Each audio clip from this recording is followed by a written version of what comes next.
যুবকদেরকে নিয়ে আমার আলোচনা। আল্লাহ রাব্বুল আলামিন বলেন, ভয় করো, সাদিকিন লোকদের সঙ্গে উঠা বসা করো, বন্ধুত্ব বানাও।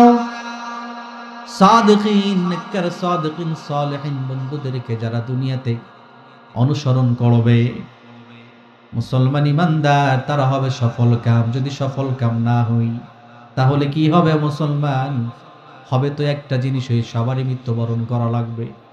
যারা ভালো বন্ধু বানাবে তাদেরকেও যে কবর ডাকবে, তাদেরকে যে মালাকুল মউত আজরাইল আলাইহিস সালাতু ওয়াস সালাম গ্রেফতার করে নিবে, যারা দুনিয়াতে জান চাই তাই করবে, তাদেরকেও কিন্তু মালাকুল মউত গ্রাস করে নেবে। জোরে বলেন ঠিক কি না?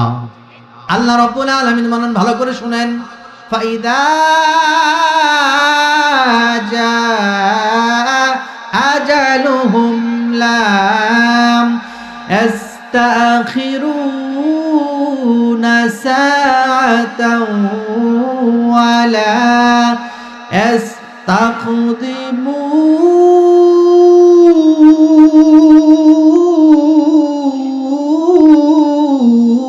يستقدمون الله أكبر। মুসলমান ইমানদার, আল্লাহ রাব্বুল আলামিন ফাইদা জাআজালুহুম, অতঃপর বান্দা, যখন তোমাদের সামনে মালাকুল মউত আজরাইল আলাইহিস সালাতু ওয়াস সালাম ফেরেশতা উপস্থিত হয়ে যাবে, আমার বান্দা বান্দীরা ভালো করে শুনে নাও। তোমার সামনে যখন মালাকুল মউত বসবে, মৃত্যুর সময় আসবে, বান্দা ফিকির করো না, বান্দা মনে একবার মনে করো না, স্মরণ করো না বেমালুম আমি আল্লাহ তাআলাকে ভুলে গেছো। না না, ভুলে গেলে চলবে না। যখন মালাকুল মউত তোমার কাছে আসবে, একটা সেকেন্ড তোমার জন্য সুযোগ দেবে না, বিলম্ব করবে না। যখন তোমার মৃত্যুটা হওয়ার কথা, তার থেকে একটা সেকেন্ড দেরিও করবে না। যথা সময়ে মালাকুল মউত আজরাইল আলাইহিস সালাতু ওয়াস সালাম আমার আপনার রূহটাকে কবজ করে আমাকে আপনাকে কবর দেশের বাসিন্দা নামকরণ করে দিবে। জোরে বলেন ঠিক কি না? মুসলমান ইমানদার, মৃত্যু আসবে সবাই জানি, মৃত্যু আসবে সবাই জানি। যে আল্লাহকে মানি সেও মৃত্যুকে বিশ্বাস করি। যে আমার আল্লাহকে মানে না, ওই ব্যক্তিকেও যদি প্রশ্ন করেন, বান্দা এ ভাই কিছুই বিশ্বাস করেন না, আল্লাহ নাই মানলাম, কিন্তু মৃত্যুকে কি আপনি অস্বীকার করতে পারবেন? ওই ভাই বলবেন, না না, সবকিছু অবিশ্বাস করলেও মৃত্যুকে আমি বিশ্বাস করে আমি মৃত্যুবরণ করব। যদি মৃত্যুবরণ করতে হয়, এ যুবকের দল, ওই অন্ধকার কবর, মাটির ঘর, বালিশের বিছানার কোনো ব্যবস্থা নাই, ওই কবরে আমাকে আপনাকে থাকতে হবে। কয়দিন? লম্বা চওড়া সময় 50,000 বছর থাকতে হবে। এরে বাবাজিরা রে আমার, দুনিয়ার জমিন থেকে আমি আপনি সবাই বিদায় নেব। বিদায় যদি নিতেই হয়, আমার ওই ঘরটাকে একটু সাজানো দরকার।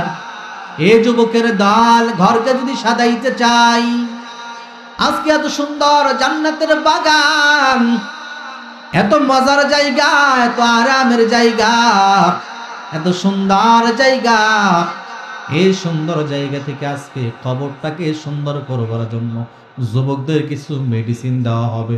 এই যুবকরা আওয়াজ করে বলো, মানবা কি মানবা না?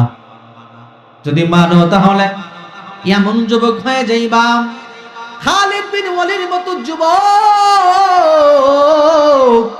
আল্লাহ চাই তো তুমি দুনিয়াতে হতে পারবা, আল্লাহ তাআলা চাই তো হাদির মতো যুবক তুমি হওয়া সম্ভব।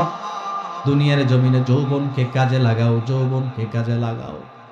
যৌবন বয়সে আল্লাহর দরবারে ইবাদত করো। যৌবন বয়সের ইবাদত আল্লাহ তাআলার কাছে সবচাইতে দামি। সুবহানাল্লাহ। মুসলমান বাবাজিরা রে আমার, যৌবন বয়সে আমি আপনি যত ইবাদত করব, এই ইবাদতটা হবে মজবুত। এই ইবাদতটা হবে আল্লাহ তাআলাকে পাওয়ার সারা জীবনের সহজ এক পুঁজি। আপনার দুনিয়ার জমিনে কোনো বিল্ডিং করেন, ফাউন্ডেশন যদি খারাপ হয়, উপরে 10 তলা 20 তলা বিল্ডিং যা কিছু করেন না কেন, যত বড় বড় মোটা মোটা রড দেন না কেন, ফাউন্ডেশন যদি দুর্বল হয়, আপনার উপরের বিল্ডিং গুলো তলাগুলো মজবুতের কোনো ফায়দা নাই। জোরে বলেন ঠিক কিনা? এজন্য যুবক, হাতে পায়ে ধরিয়ে বলবো, তোমার জীবনের শুরুটা যদি হয় আল্লাহ তাআলার দরবারে ইবাদতের বেলায় নড়র বড়র, তাহলে সারা জীবনের ইবাদত তোমার জন্য এতটা ফলপ্রসূ হবে না। জোরে বলেন ঠিক কিনা? মুসলমান ইমানদার, এই কবরে আমাকে আপনাকে যেতে হবে। কিছু নিয়ে যাব নাকি খালি হাতে যাব? নিয়েই যাব। প্রত্যেক ব্যক্তির সঙ্গে 3টা জিনিস যায়। কয়টা জিনিস যায় বাবা? আওয়াজ করে বলেন। 3টা জিনিস যায়। একটা হলো বান্দার আত্মীয় স্বজন যায়, বান্দার মাল ধন সম্পদ কবর পর্যন্ত যায়, আর বান্দার সঙ্গে যায় সারা জীবনের ইবাদত, তার নিকামুল আমল। নিকামলও যায়, বদ আমলও যায়। বান্দা 2টা জিনিস ফিরে আসে, আত্মীয় স্বজন ফিরে আসে। আসে কি আসে না? নাকি আত্মীয় স্বজন যায়? আপনার বিবি মনে হয় আপনার সঙ্গে যাবে না? না না, কেউ যাবে না কবরে, কেউ ধরা দেবে না, কেউ ধরা দেবে না। রে বাবা, আমার মা চলে গেল, আমি নাই। বাবা চলে গেল, কই? আমি নাই। দাদা চলে গেল, নাই নাই, কেউ নাই।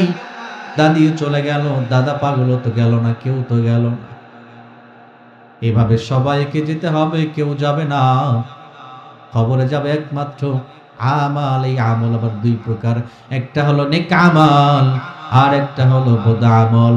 নেক আমল কবরকে সুন্দর করে, কবরকে জান্নাত বানায়, আর বদ আমল কবরটা জাহান্নামের গর্তের গর্ত বানায়। জোরে বলেন নাউজুবিল্লাহ। কে বলেছেন?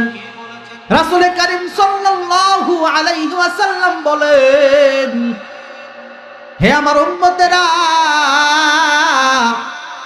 ভালো করে শুনে নাও, আল কবর রাউদাতুম মিন রিয়াদিল জান্নাহ আও হুফরাতুম মিন হুফারিন নার। রাসূল কারীম সাল্লাল্লাহু আলাইহি ওয়াসাল্লাম বলেন, হে আমার উম্মতেরা, কবর এমন একটা জায়গা, কারো জন্য হবে জান্নাতের বাগানের একটা বাগান, কারো জন্য হবে জাহান্নামের গর্তের একটা গর্ত। বলি নাউজুবিল্লাহ। ওই কবরে আমি আপনি সবাই যাব, কেউ সঙ্গে হবে না।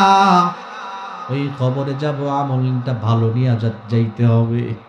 খারাপ আমল নিয়ে যদি যাই, কবর আমাকে আপনাকে এমন জোরে চাপ মারবে, চাপ দেওয়ার সঙ্গে সঙ্গে কে যুবক, কে বৃদ্ধ, কে বৃদ্ধা, কে পুরুষ, কে মহিলা, কে এমপি, কে মন্ত্রী, কে প্রেসিডেন্ট, কে পুলিশ, কে আর্মি, কে বিডিআর, কেউ চিনবে না। খবর চিনবে একমাত্র আপনার আমল।